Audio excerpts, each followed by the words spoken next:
Hello, and welcome to your introduction to Diaspora Spacebuild 4. This series of tutorial videos will cover the basics of creating a ship, making it fly, installing life support, and finally weapon systems.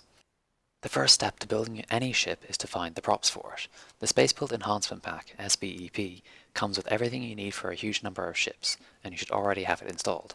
What it does not come with are proper spawn lists, which is why these folders are empty.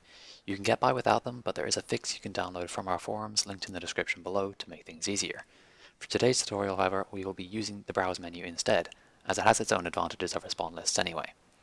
As you can see here, I have a huge number of models I've been collecting over the years, and all of them will have their own folder based on usually the name of the person who created them. For today's purposes, we will mostly be using SLIFO, Cirrus, and the SmallBridge folders, as these are where you can find the models which will normally be in the spawn lists anyway. The first style we'll be looking at is ModBridge, which can be found in the Cirrus folder. The sped up footage in the background will be going through just generally the sort of props you can expect to find here. The ship we'll be building today will also be using these models, so they are very good for stations and larger ships where you're putting a lot of effort into the interior. A very nice feature of this mod pack is there is a large set of exterior props that you can use to add some flair to the outside hull of your ship. Next up in the SLIFO folder you will find one of the two styles of MedBridge props. These are much larger than SmallBridge and ModBridge and therefore are very good for the larger classes of ships. If you're looking to build in the battlecruiser class and above, this is a very good prop pack to do it with. As you will see in the footage here, you can very quickly start to create very large ships using only a few props. And because of the very large number of diverse engines and cockpits, you can create some very interesting ships. Right below the main SLIFO folder, you'll also find a folder named SLIFO 2. Here you will find a more recent expansion on the SLIFO style, which adds some new engines, and most notably a lot of small props which are very good for fleshing out your interiors with cool props like chainsaw, swords, and other small weapons. A lot of the other props can be good for making some more interesting fighters as well as adding to the interior of your larger ships. There are two further folders to find additional SLIFO MedBridge models. The first one is within the Spacebuild folder, and is the one we're going through now, named Nova. Adds a bunch of new engines and some giant cannons, along with a few more interesting interior pieces. And the final folder is the SBEP community folder, which adds a few new, less form-fitting models to play around with. The other style of MedBridge parts you'll come across are found within the Spacebuild folder. These are more of a grey aesthetic, but still within the MedBridge form factor, so you can potentially mix and match these parts with existing SLIFO parts, but for a more consistent aesthetic it's best to pick one or the other, which is kind of a pain because there are some very nice models in both. Similar to ModBridge, there's less in the way of corridors, but plenty to choose from for hangars, bridges, and engines. The final style you can build out of is SmallBridge, found conveniently in the SmallBridge folder. These have a very robust set of corridors, height transfers, and splitters, so you can very easily make exactly the layout for the interior of your station or ship that you're looking for. SmallBridge is probably the most popular for building mid-sized ships like frigates and cruisers. It gets a little bit difficult to manage for the larger ships, battlecruiser, dreadnoughts, and titans, but for most other cases it's very powerful. One of the benefits of SmallBridge is both the part spawner tool and the skin selector tool, as you can very easily apply your own style or aesthetic to your ship by simply changing the skin. As an added benefit, thanks to Garysmall 13, you can use the context menu as well as the skin selector tool to change the skins. So once you've chosen which props you're going to use, the next part is to start assembling them. For SmallBridge, the easiest thing to use is the part assembly tool, which creates very handy attachment points, so you can click on one, click on another, and then it will do all the aligning for you. The context menu for this tool has pretty much only two checkboxes, one for no collide and one for weld. No collide you pretty much will never need to use, but weld can be useful in some circumstances, mostly if you're feeling lazy or want to be able to duplicate easily. Most of the time we'd recommend having weld disabled and instead using a tool like multi-weld to weld everything to a single prop, as this uses less constraints and is therefore easier to use in the server. The disadvantage is, if you do it and you grab the prop again like this, it's not going to be connected, you're going to have to reattach it again. For SmallBridge props, it is much the same story. Almost all of them will have attachment points that you can use with the part assembler, so that makes for the easiest way to string things together quickly. As you can see here, different icons, but everything still functions the same. Perfect connection and seamless every time.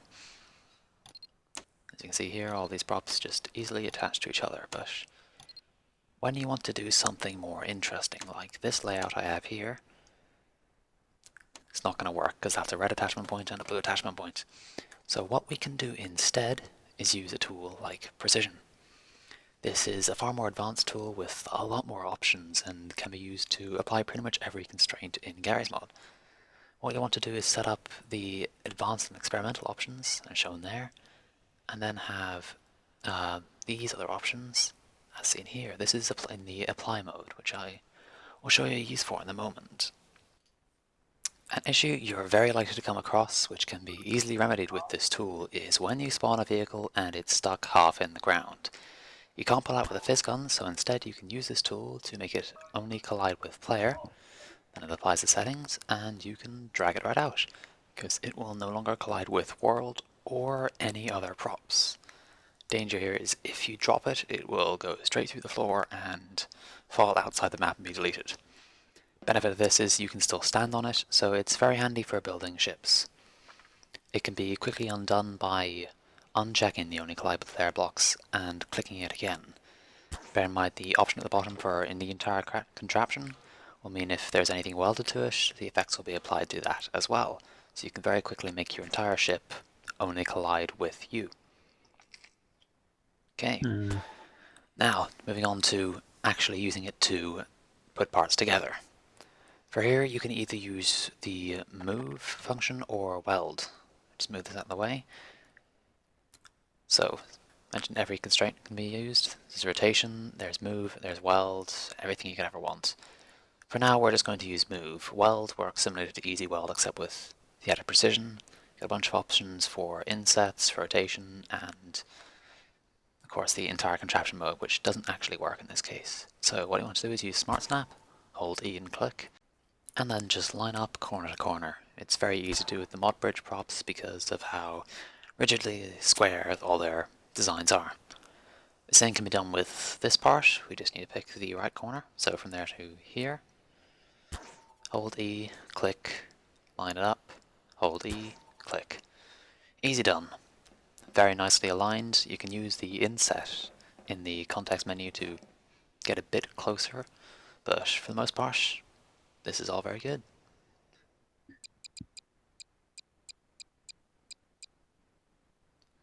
So now, SmallBridge is a little bit more difficult, but if we look at the part assembly tool, some parts can connect together just fine.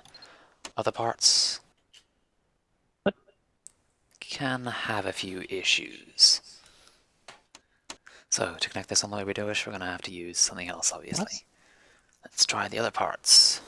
But turns out some parts don't have any connection points at all. They simply weren't included when they were being developed. So we're going to have to use something else like Precision Tool, our favorite new friend. So for these points, it's very easy to just go from the middle point of the prop to another middle point of the prop using Smart Snap. Mostly seamless connection, and anything else you can pretty much just blame on the modelers. For this part, just the same, and snapped. Perfect.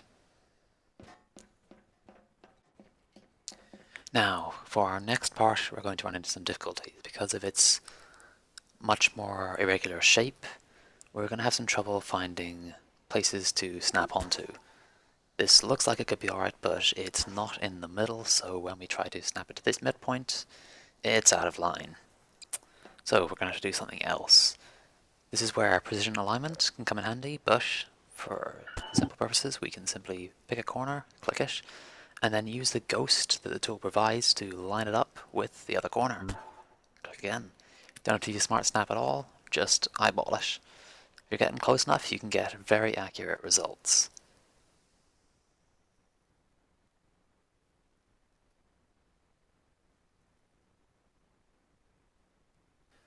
Okay, I'm going to show you one more time using this engine. Since it has fins on the top, its Smart Snap rate is a little bit too high, so even if this prop did have correct Smart Snap angles, it wouldn't be of any use. We're still going to have to go for the corner and line it up again using the ghost. There we go, aligned. So we'll try this one more time using this rather more awkward prop attaching to another very awkward attachment point.